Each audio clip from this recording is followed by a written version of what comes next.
ہم شیشے کو اس لیے دیکھتے ہیں تاکہ شیشہ یہ ٹھیک ہے، صاف ہو، اس میں چہرہ نظر آ سکتا ہے یا نہیں آ سکتا. تو اس وقت جو شیشہ ہوتا ہے آئینہ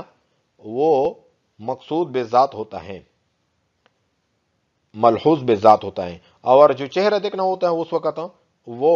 طبعان ہوتا ہے. دوسری مثال یہ ہے کہ آپ گاڑی چلاتے ہیں تو گاڑی میں سامنے والا شیشے پہ آپ کی نظر پڑتی ہے تو یہ قصدن ہوتی ہیں، اور سائیڈ والے جو شیشے ہیں وہ طبعان ہوتے ہیں کیونکہ اس پر کبھی کبھی نظر پڑتا ہے. اصل جو نظر پڑتی ہے وہ سامنے والے شیشے پر پڑتی ہیں. اسی طرح کلام کے اندر اسم اور فعل کی مثال سامنے والے شیشے کی طرح اور حرف کی مثال سائیڈ والے شیشے کی طرح ہے. تیسری مثال یہ ہے کہ جلسہ گاہ میں سامعین کی توجہ خطیب مقرر پر ملحوظ بے ذات ہوتی ہے، اور جو سٹیج پر دوسرے مہمان وغیرہ ہوتے ہیں اس پر جو نظر پڑتی ہیں وہ طبعاً ہوتی ہے. تو اسی طرح اسم اور فعل پر جو نظر پڑتی ہے نحویوں کا وہ اصلاً ہوتا ہے اور حرف پر طبعاً. بعض علماء نے محصول کا جو خلاصہ ہے وہ کچھ ایسے الفاظ میں پیش کیا ہے کہ نحوی کی ذہنی توجہ قصدن اسم اور فعل کی طرف ہوتی ہے، یعنی ملحوظ بے ذات کی طرف، اور طبعاً حرف کی طرف ہوتی ہیں، یعنی غیر ملحوظ بے ذات کی طرف. جیسے ایک آدمی کی بارات گئی، جب آدمی کی بارات سسرال پہنچی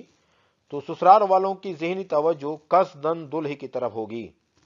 اور بارات والوں کی طرف توجہ طبعاً ہوگی. اسی طرح کلام کے اندر اسم اور فعل کی مثال دلہے کی طرح ہے اور حرف کی مثال باراتیوں کی طرح ہے.